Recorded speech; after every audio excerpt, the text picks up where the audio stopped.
പിതാവിന്റെയും പുത്രന്റെയും പരിശുദ്ധാത്മാവിന്റെയും നാമത്തിൽ ആമേൻ. എന്റെ പ്രിയപ്പെട്ടവരെ, ഇന്ന് ഫെബ്രുവരി 10 ചൊവ്വാഴ്ച. അമ്മേ പരിശുദ്ധ അമ്മേ, അമ്മേ പരിശുദ്ധമേ, ദൈവമാതാവേ, കൃപാസനത്തിലൂടെ ഞങ്ങൾക്കും ഞങ്ങളുടെ ദേശത്തിനും അമ്മ മധ്യസ്ഥം തേടി തന്ന എല്ലാ അനുഗ്രഹങ്ങൾക്കും കൃപകൾക്കും ഞങ്ങളിപ്പോൾ ഹൃദയം നിറഞ്ഞ നന്ദി പറയുന്നു. അമ്മേ പരിശുദ്ധമേ, ദൈവമാതാവേ, 2004 ഡിസംബർ 7 ഉച്ചകഴിഞ്ഞ് 2:30 കൃപാസനത്തിൽ സംഭവിച്ച അമ്മയുടെ പ്രത്യക്ഷപ്പെടലിനെ തിരുസഭയ്ക്ക് സമർപ്പിച്ചിരിക്കുന്ന പഠനരേഖകളുടെ മേൽ സഭാത്മകമായ പഠനം ആരംഭിക്കുവാൻ ഞങ്ങൾ പ്രാർത്ഥിക്കുന്നു. അമ്മേ പരിശുദ്ധമേ, ഭൂസ്വർലോകങ്ങളുടെ രാജ്ഞിയായ അങ്ങേയ്ക്ക് ഭൗമസംരക്ഷണത്തിനായി പ്രപഞ്ചപ്രകൃതിയെ തന്നെ തിരുസഭ പ്രതിഷ്ഠിക്കുവാൻ ഈ പ്രത്യക്ഷീകരണം വഴി ഇടയാക്കണമേ. പരിശുദ്ധമേ, ജപമാല മാതാവേ, സകല കൃപാസനം പ്രാർത്ഥനയോടും ചേർത്ത് ഞങ്ങളിപ്പോൾ പ്രാർത്ഥിക്കുന്ന ഈ കുടുംബത്തിന്റെ പ്രത്യേക നിയോഗം പറ മക്കളെ.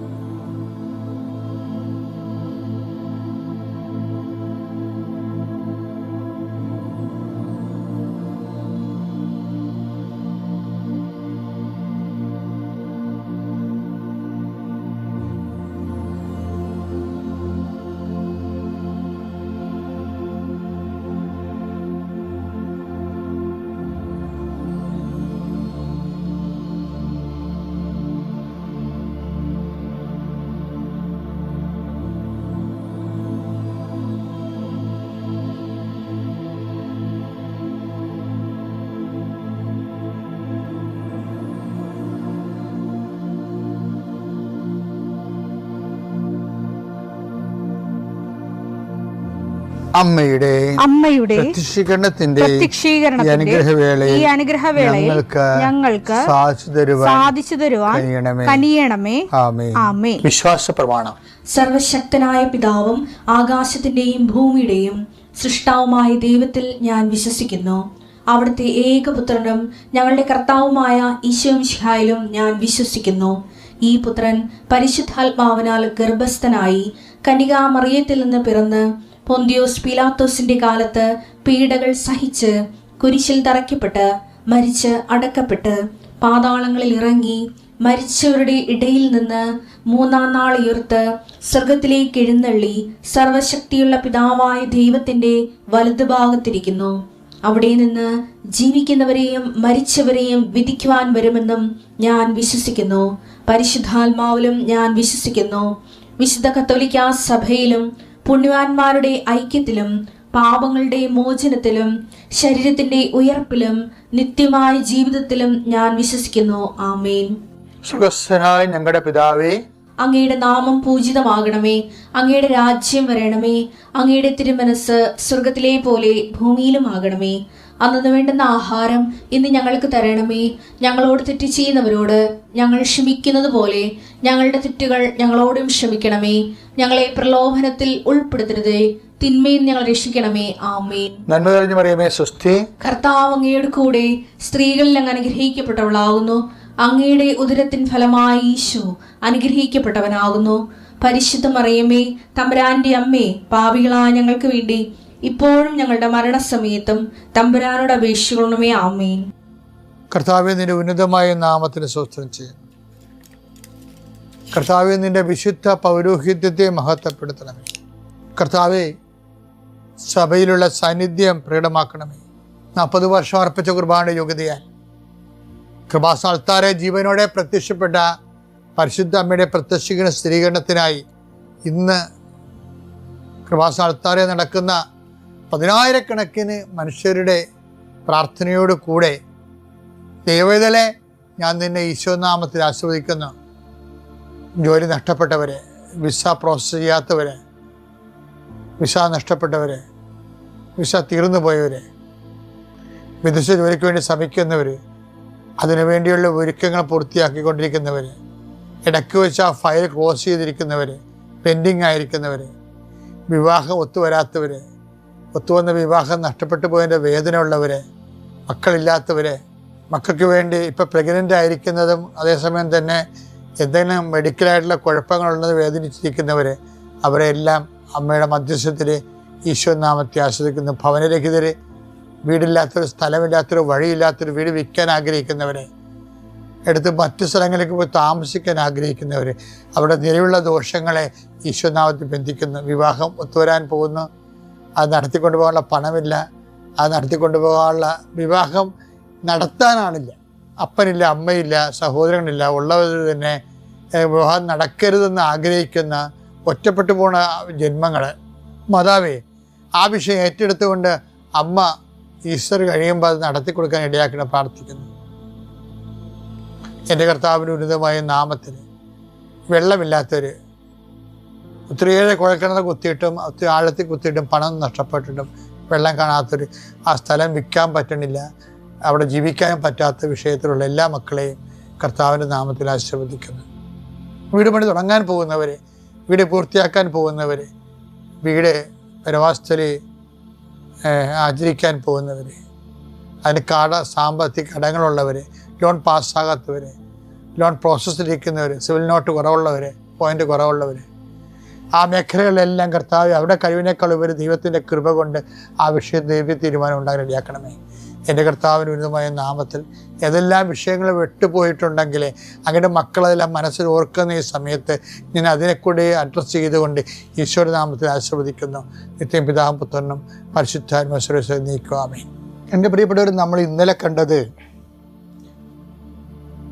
ദൈവം ഭാവി കാലത്തെ എങ്ങനെ നമ്മുടെ ഭാവി കാലത്തെ എങ്ങനെ നോക്കിക്കാണുന്നു എന്നുള്ളതാണ്. അതാണ് ഹവയോട് ചോദിച്ചത്, നീ എന്താണ് ചെയ്തത്?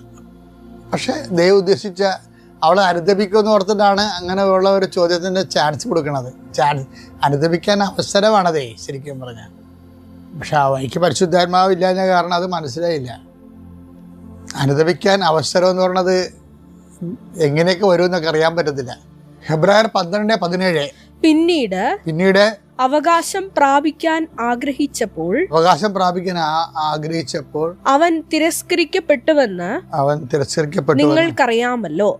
നിങ്ങൾക്കറിയാമല്ലോ. കണ്ണീരോടെ അവനത് ആഗ്രഹിച്ചെങ്കിലും അനുദപിക്കാൻ അവന് അവസരം ലഭിച്ചില്ല.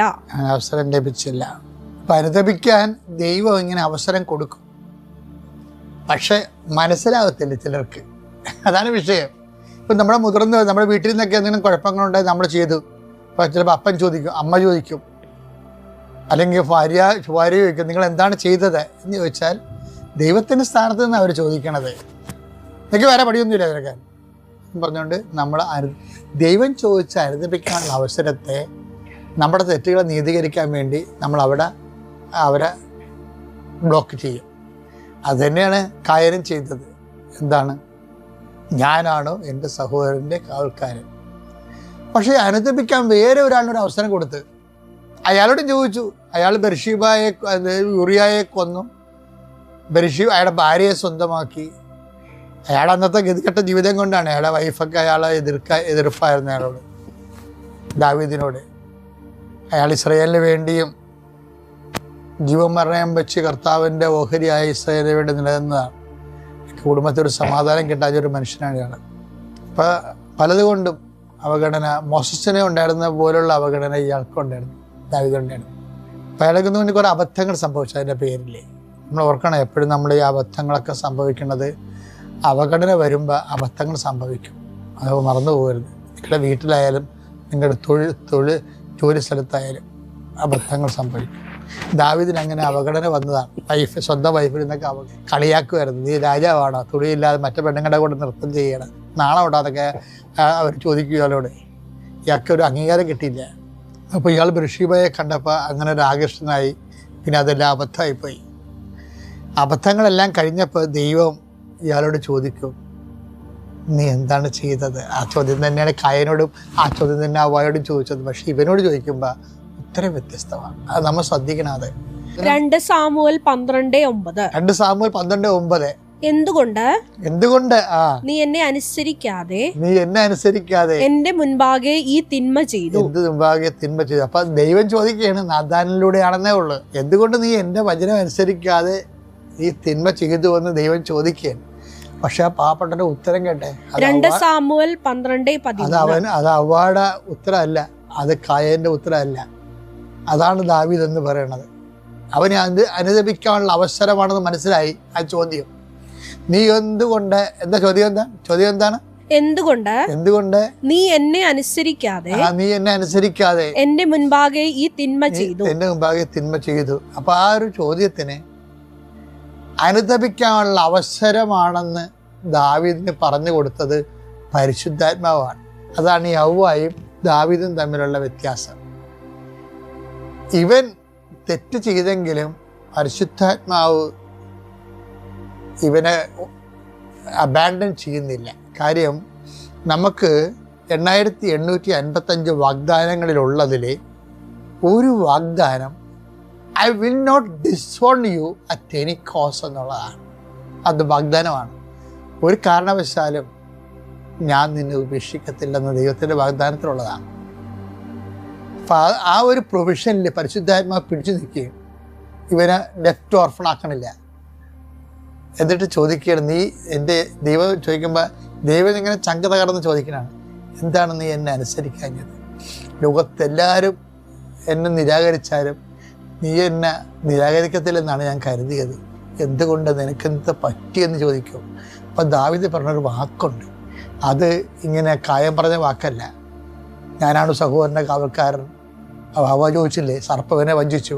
അങ്ങനെയുള്ള അഭ്യാസങ്ങളൊന്നും ദാവീദ്, അത് പ്ലെയിനായിട്ട് ഫ്ലാറ്റായിട്ട് അത് പറയും. എന്താ ദാവീദ് പറഞ്ഞെന്ന് വെച്ചേ, 2 സാമുവേൽ 12:13. ഞാൻ കർത്താവിനെതിരായി ഞാൻ കർത്താവിനെതിരായി പാപം ചെയ്തു പോയി. ദാവീദ് പറഞ്ഞു. നാഥാൻ പറഞ്ഞു, കർത്താവ് നിന്റെ പാപം ക്ഷമിച്ചിരിക്കുന്നു, നീ മരിക്കുകയില്ല. അതാണ് സംഭവം. ആ വിഷയം കർത്താവിന് കായനോടും പറയാമായിരുന്നു, ഹവ്വായോടും പറയാമായിരുന്നു. കാര്യം ദൈവത്തിന് ഒറ്റ വാക്കിൽ തീരാനുണ്ടായിരുന്നുള്ള വിഷയങ്ങളെല്ലാം. ഇവർ രണ്ട് കക്ഷികളും അനുതാപമില്ലാതെ സ്വയം നീതീകരിച്ചു. ഇവനോട് അവർ ക്ഷമ തൽക്ഷണം കിട്ടി. കണ്ടില്ലേ എന്താ കാര്യം? ഞാൻ കർത്താവിനെതിരായി പാപം ചെയ്തു പോയി. അതാണ് ഞാൻ ദാവീദ് പറഞ്ഞു. കർത്താവിനെതിരായി പാപം അംഗീകരിച്ച സംഭവം അത് വല്ലാത്താണ്. നമുക്ക് അനുതാപം എന്ന് പറയുന്നത് അതിൻ്റെ ആദ്യത്തെ ഭാഗം അംഗീകരിക്കലാണ്. അബദ്ധം പറ്റിയത് അംഗീകരിക്കും. അപ്പോൾ ഇത് എപ്പോഴും നമ്മുടെ ഭൂതകാലത്തെക്കുറിച്ചുള്ള ദൈവത്തിൻ്റെ ഇടപെടലിനെ, ദൈവതിരുസന്നിധി നിലനിൽക്കാനുള്ള ഒരു മാർഗം അത് നമ്മൾ അംഗീകരിക്കുന്നതാണ്. അംഗീകരിക്കണമെന്ന് വെച്ച് കഴിഞ്ഞാൽ നമ്മളത് മരണം വരെ അതിനെക്കുറിച്ച് ഒരു ഓർമ്മയുണ്ടാകണം.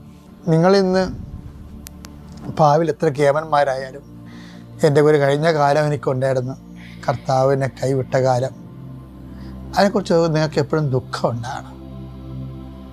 അത് നമ്മളെ വല്ലാത്ത രീതിയിൽ ആത്മാവിൽ വളർത്തും. ദാവീദ് എന്നെ പരിശുദ്ധാത്മാവ്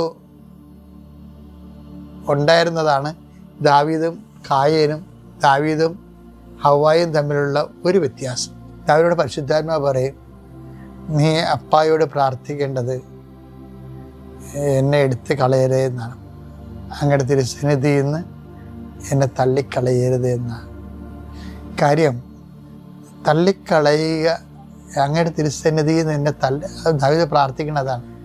കാര്യം, അത് വാഗ്ദാന പ്രകാരമാണ് ആ പ്രാർത്ഥന പോണത്. അതായത് ദാവീദ് എന്നിട്ട് ദൈവത്തോട് പറയും, അങ്ങയുടെ തിരുസന്നിധിയിൽ നിന്ന് എന്നെ തള്ളിക്കളയരുത്, അങ്ങയുടെ പരിപാവനം എന്നിൽ നിന്ന് എടുത്ത് കളയരുത്. അങ്ങനെ ഈ ഒരു സമയത്ത് അങ്ങനെ പറയാൻ പറ്റത്തില്ല. പക്ഷെ എന്നാലും ദാവീദ് പറയുന്നത് ദൈവത്തിൻ്റെ ഒരു വാഗ്ദാനത്തിൻ്റെ വെളിച്ചത്തിലാണ് പറയണത്. പരിശുദ്ധാത്മാ വാഗ്ദാനത്തെക്കുറിച്ച് അനുസ്മരിപ്പിക്കുക. ആ വാഗ്ദാനം കിടക്കണ എവിടെയാണ്? 1 സാമുവേൽ 12:22 തന്റെ ഉത്കൃഷ്ട നാമത്തെ for his great name sake, തന്റെ ഉത്കൃഷ്ട നാമത്തെ പ്രതി കർത്താവ് തന്റെ ജനത്തെ പരിത്യജിക്കുകയില്ല. For the lord will not forsake his people, കർത്താവ് തന്റെ ജനത്തെ പരിത്യജിക്കുകയില്ല. അപ്പൊ നമ്മളെ ദൈവം ഇപ്പൊ നമ്മളെ പാപികളാണെങ്കിലും ദൈവം നമ്മളെ പരിത്യജിക്കാതിരിക്കുന്നത് കർത്താവിൻ്റെ ഉന്നതമായ നാമത്തിൻ്റെ പ്രതിയാണ്. ഈ ഒരു പ്രൊവിഷനിലാണ് ദാവീദ് പ്രാർത്ഥിക്കുന്നത്, എന്ത് പ്രാർത്ഥിക്കണത്? സങ്കീർത്തനം പ്രാർത്ഥിക്കണത് എന്താണ്? അങ്ങയുടെ തിരുസന്നിധിയിൽ നിന്ന് എന്നെ തള്ളിക്കളയരുതേ, അങ്ങയുടെ പരിപാവന എന്നിൽ നിന്ന് എടുത്ത് കളയരുതേ. പക്ഷെ ദൈവം ആ പ്രാർത്ഥന കേൾക്കും. കർത്താവിൻ്റെ തിരുസന്നിധി തന്നെ ദാവീദിനെ നിലനിർത്തും. ഈ നിലനിർത്താൻ സഹായിക്കുന്നത് ദാവീദിൻ്റെ അനുതാപം തന്നെയാണ്, പിന്നെ ദൈവസ്നേഹവും. കഴിഞ്ഞ കാലങ്ങളിലെ വന്നുപോയ ഡാമേജുകൾ റിപ്പയർ ചെയ്യുന്നതിന് നമ്മളെ സഹായിക്കുന്നത് ആ വിഷയം അതുപോലെ ആരുടെയും മേൽ കെട്ടിവെക്കാതെ സ്വയമായി ഏറ്റെടുത്തുകൊണ്ട് അതിന് കർത്താവിൻ്റെ തിരുസന്നിധിയിൽ അനുതാപപ്പെടുന്നതും പാപക്ഷമയ്ക്ക് വേണ്ടി അപേക്ഷിക്കുന്നതും നല്ല റെക്ടിഫിക്കേഷൻ നമുക്ക് കിട്ടണം. കർത്താവിൻ്റെ തിരുസന്നിധി വ്യാപരിക്കാൻ, നിലനിൽക്കാൻ നമുക്ക് ന്യായം കിട്ടും. അപ്പം അങ്ങനെയാണ് നമ്മുടെ ഭൂതകാലത്തെ നമ്മൾ കാണേണ്ടത്.